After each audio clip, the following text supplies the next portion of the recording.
Shalom teman-teman, perkenalkan nama saya Abiyahu Jadi, dan sini saya akan mempresentasikan pengertian deposito dan investasi properti dan perbedaan dari deposito dan investasi properti. Dan di sini deposito ini kita lihat, tetapi di sini saya tidak menunjukkan PowerPoint-nya karena saya memakai HP handphone. Jadi ini saya akan membacanya dan melihat di catatan atau HP saya. Tapi saya meminjam HP kakak saya untuk melihat deposito. Pengertian deposito secara mendalam yaitu deposito adalah interaksi yang melibatkan transfer uang ke pihak lain untuk diamankan. Namun deposito juga dapat merujuk pada sebagai uang digunakan sebagai jaminan atau untuk mengirim barang. Dan deposito ini juga dapat merujuk atau sebagian uang yang digunakan ini sebagai jaminan atau kita jaminkan untuk mengirim barang. Itu bisa juga.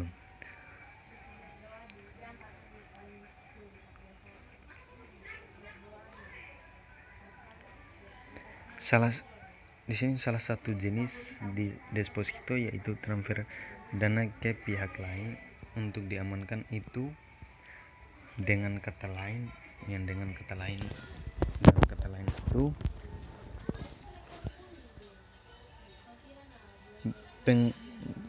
deposito ini mengacu pada uang yang ditransfer oleh investor ke rekening. Jadi investor yang mentransfer ke rekening kita, tabungan kita yang disimpan bank atau kredit dan di sini untuk memulai deposito, misalnya seseorang harus membuang rekening rekening baru dan menyetor sejumlah uang. Saat kita deposit awal ketika penambung rekening, biasanya kita mengenal adanya setoran minimum. Dan setoran minimum ini adalah setoran yang paling kecil ketika kita ingin mendepositokan uang kita. Jadi setoran ini paling kecil dengan kita menyiapkan uang kita.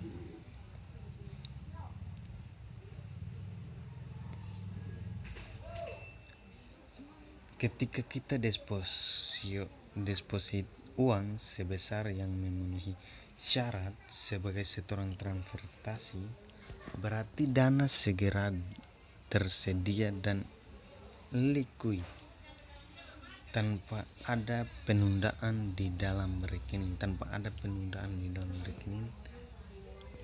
kita, rekening deposito kita.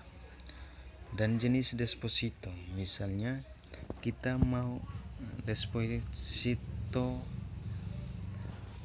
selama 3 atau 6 atau 9 atau 12 bulan. Deposito dapat diperpanjangkan secara otomatis dengan sistem ARO. ARO ini adalah automatic roll over. Dan deposito dibagi menjadi 3 jenis, yaitu deposito berjangka, sertifikat deposito, dan deposito onca. Deposito berjangka yaitu deposito yang sangat umum dikenal masyarakat luas. Deposito berjangka adalah jenis tabungan berjangka yang penarikannya hanya dapat dilakukan pada waktu tertentu. Jadi deposito berjangka ini hanya dapat dilakukan pada waktu tertentu. Dan yang kedua, sertifikat deposito.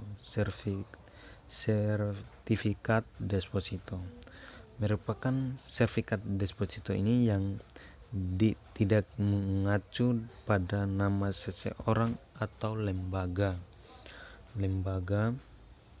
tertentu, sehingga dapat dipindahkan dan sangat mungkin untuk diperjualbelikan. Yaitu misalnya kita diperjualbelikan tanah atau apa, itu bisa juga. Deposito onca, deposito sertifikat deposito ini kita gade, misalnya gade tanah atau gade apa.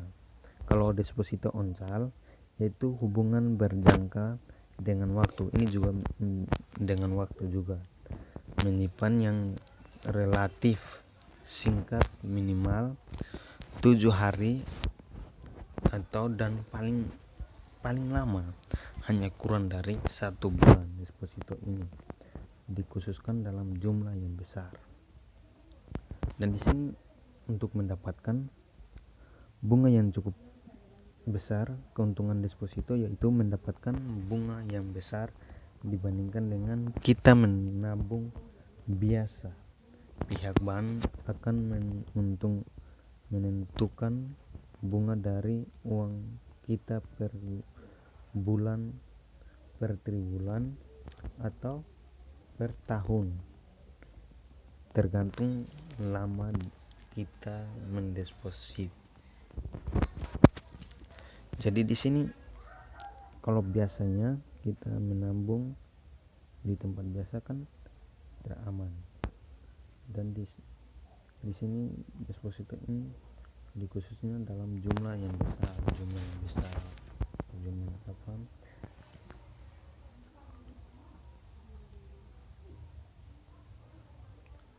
Keamanan uang terjamin. Keamanan uang terjamin ini dengan kita membuka rekening deposito, maka kita akan menyimpan uang kita di bank. Ketika uang sudah disimpan di bank, maka keamanan akan uang kita juga terjamin. Jadi kalau kita menabung ke bank, maka aman, uang kita terjamin.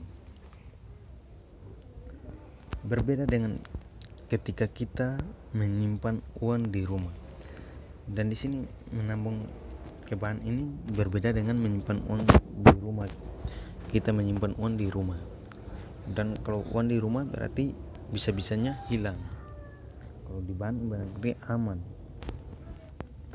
karena kita tidak tahu kapan akan terjadi tidak kriminalis.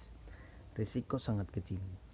Risiko, jika tidak suka dengan risiko, maka deposit ini adalah pemilih yang tepat. Akses kita percepatkan, yaitu akses bunga muda. Bunga dari deposito dapat kita akses secara mudah. Hasil bunga dari dalam jangka waktu tertentu, selain dicairkan secara tunai, bunga bisa ditransfer untuk setorkan ke rekening, dan uang ini bisa bank ambil alih dan setor ke rekening kita.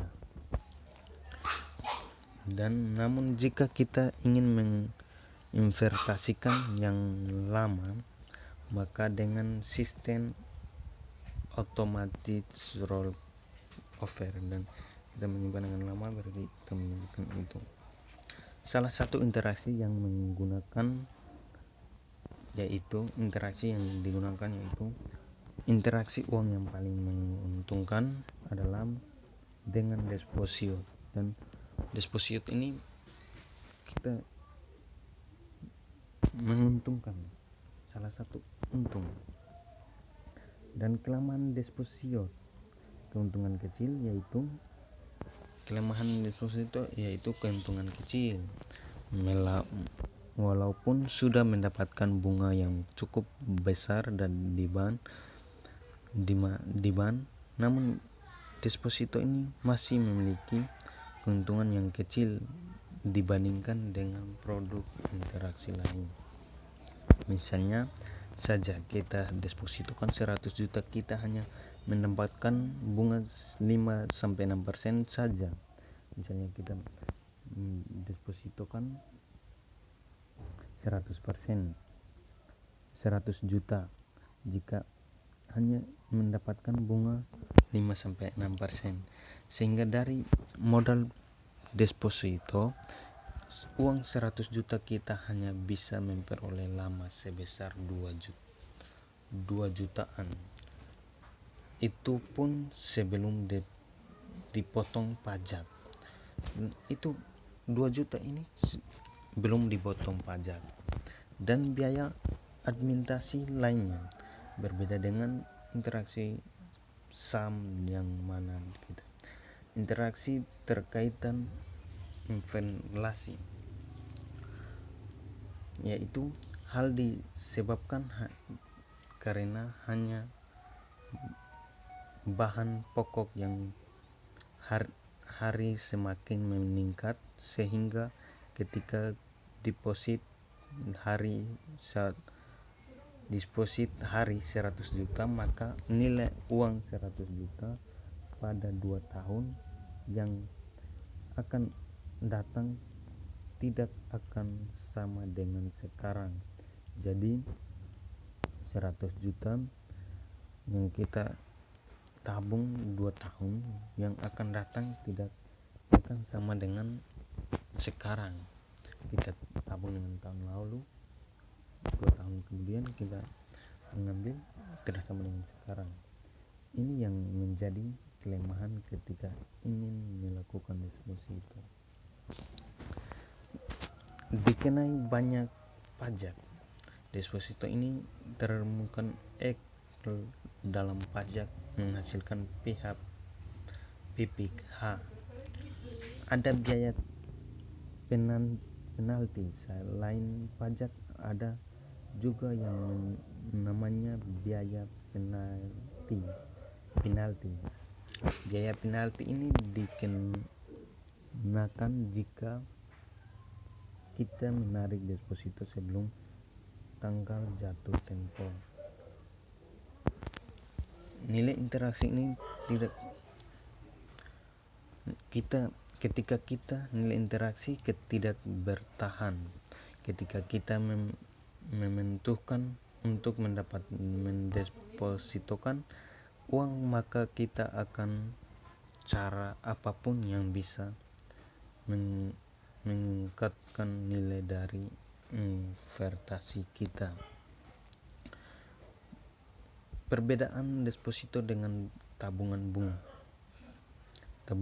bunga yang diberikan lebih besar dibandingkan dengan bunga yang diberikan pada tabungan, sehingga jika kita ingin memiliki uang, lebih baik dengan mendepositokan uang, bayar administrasi. Selanjutnya pada tabungan, biaya bunga yang didapatkan dari bank akan dipakai untuk biaya administrasi bank. Waktu penarikan pada deposito kita tidak bisa menarik uang ketika sebelum jatuh tempo yang telah ditentukan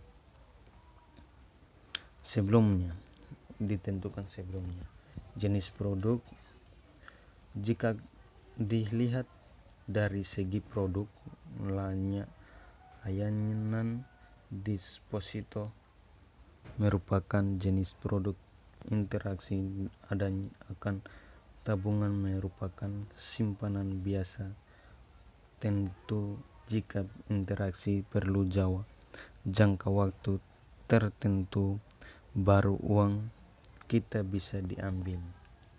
Buku tabungan, jika kita menabung kita akan memperolehkan buku tabungan dan ATM. Kita akan harus ada buku tabungan dan ATM. Namun di deposito kan kita akan memperoleh biaya deposito. Biaya deposito ini adalah bukti bahwa kita memiliki dari uang yang dideposito. Dan kesimpulannya adalah jika kita memiliki perusahaan dan berencana melakukan interaksi deposito pada urusan kita, akan baiknya kita mencatat interaksi tersebut pada pembukaan bisnis agar kita mengetahui berapa keuntungan yang kita peroleh. Untuk mempermudahkan hal itu, Anda bisa mencoba menggunakan software dan akuntan online yang akan mengotomatiskan proses perhitungan keuntungan dari sistem interaksi yang bisnis kita lakukan. Sekian depositonya, dan kita masuk di yang kedua yaitu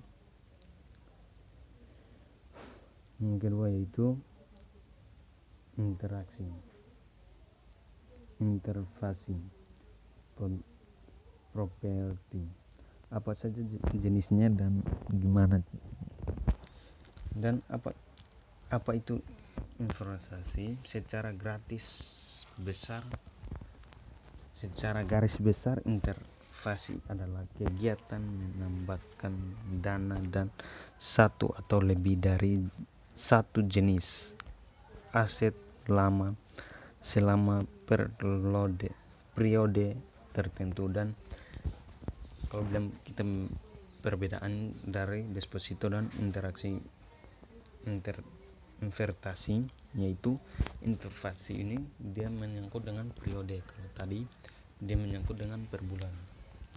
Dan dalam dunia interaksi bisnis atau interaksi produk, erat kaitannya dengan aset berupa tanah dan bangunan. Dan ini berupa tanah dan bangunan interaksi. Kalau kita untuk interaksi properti, dia menyangkut dengan tanah dan bangunan. Mengapa interaksi di properti? Ada banyak alasan mengapa seseorang memiliki untuk berinvestasi dengan membeli aset properti. Oleh karena itu, mari kita ketahui dulu beberapa keuntungan dari interaksi ini. Harga terus naik seperti dijelaskan di atas. Jawabannya tentu saja dijelaskan di atas. Harga dari berbagai provinsi atas akan terus naik di masa depan. Namun mengapa hal ini bisa terjadi?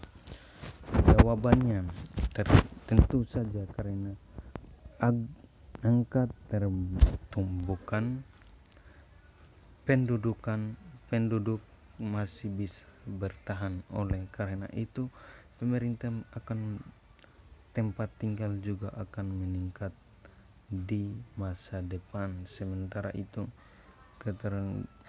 ketersediaan properti juga belum tentu cukup. Biasa diajaikan Agung, sama halnya dengan aset real atau aset keuangan lainnya. Properti merupakan sebuah aset yang bisa dijadikan agunan atau jaminan. Harga jual aset produksi ada di tangan pemiliknya. Misalnya harga jumlah jual aset atau jual tanah, harganya di pemiliknya. Jadi harganya pemiliknya yang menentukan. Harga pasaran properti memang ada, namun hanya jual dari sebelum aset properti ada di tangan pemilik.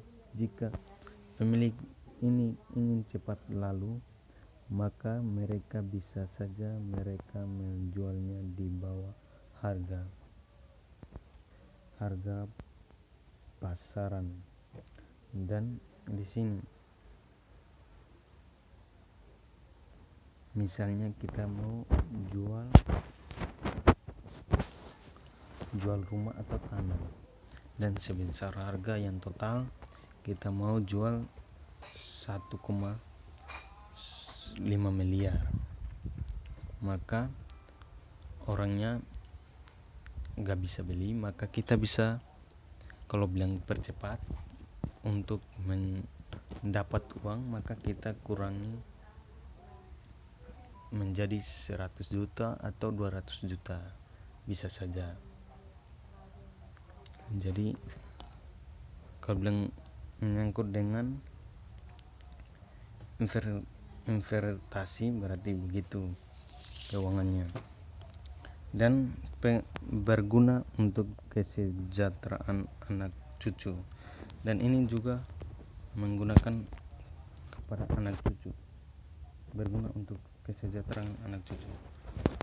Ingatlah poin 1 di subbab ini, di mana pertumbuhan penduduk dan keseluruhan produksi belum tentu imbang di masa depan.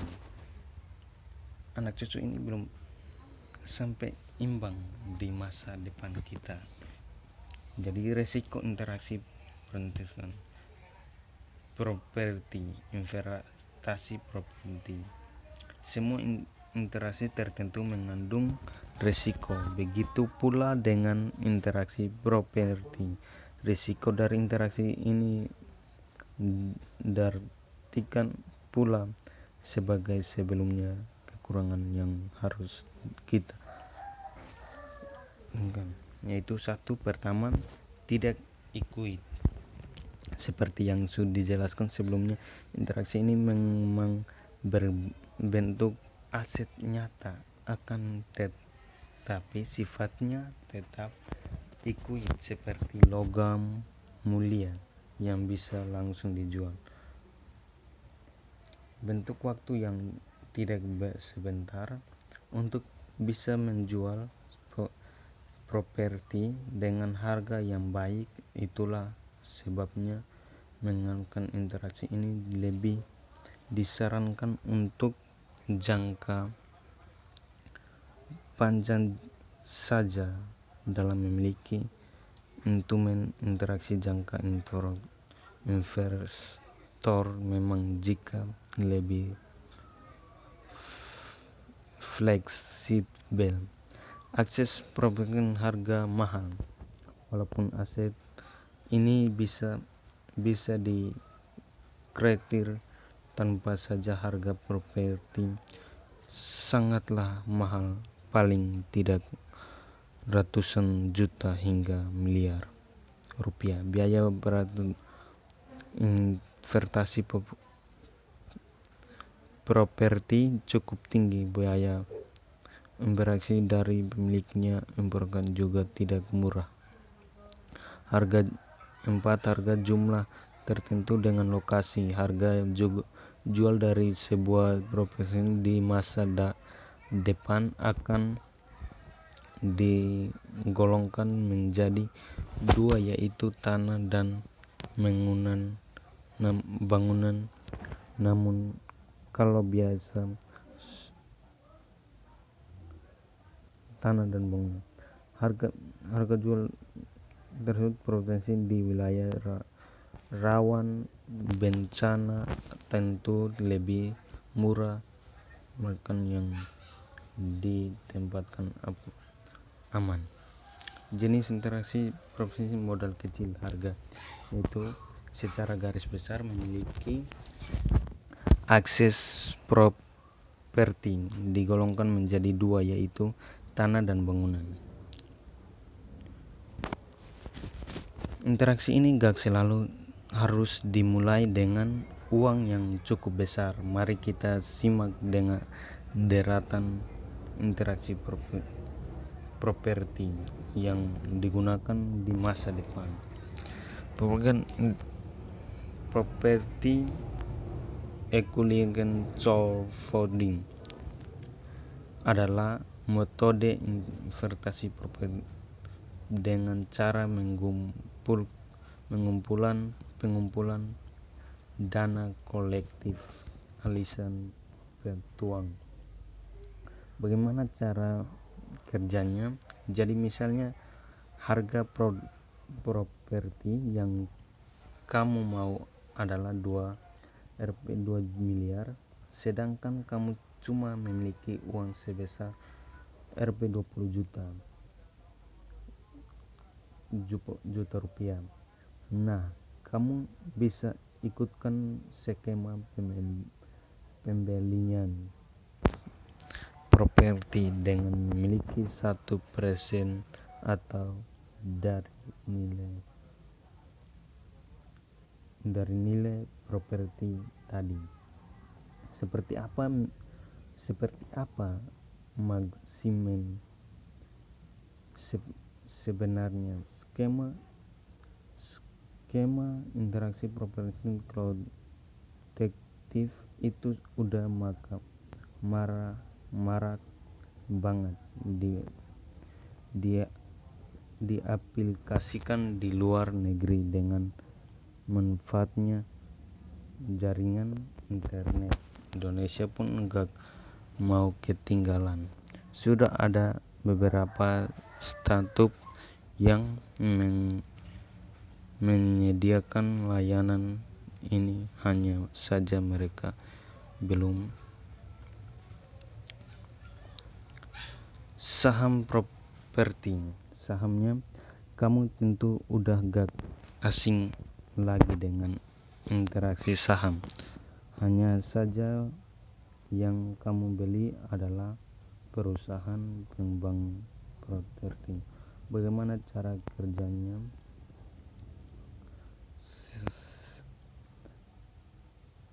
Sama seperti interaksi saham lain, interaksi properti berbagai. Kamu membeli kepemilikan perusahaan yang bergerak di dalam itu. Seperti apa keuntungannya? Apa dua jenis yang bisa didapat dalam interaksi saham. Yang pertama adalah capital gain, kenaikan harga saham, dan yang kedua adalah dividen. Berapa minimum investasinya?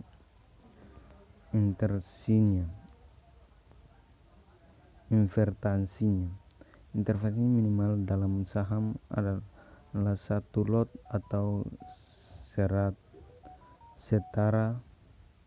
100 lembar. Sementara itu harga saham dari sebuah perusahaan cukup bervariasi. properti untuk menghunian keluarga, pemilik rumah saja, misalnya pemilik rumah kita. Investasi properti yang satu ini jenis tergolongan pada modal wajar saja karena kamu harus membeli aset. Bagaimana cara kerjanya, dan di sini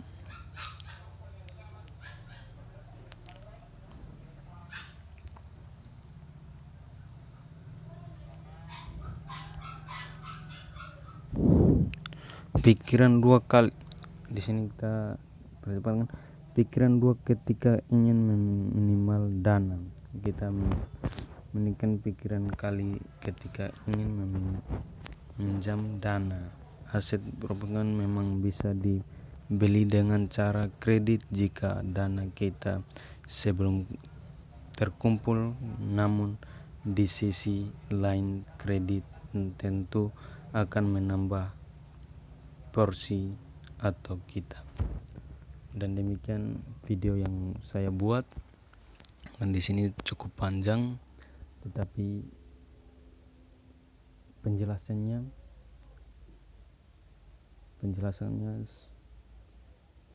tidak cukup bagus, dan penjelasannya saya seperti kayaknya kurang bagus, tetapi saya terima kasih karena saya sudah membuat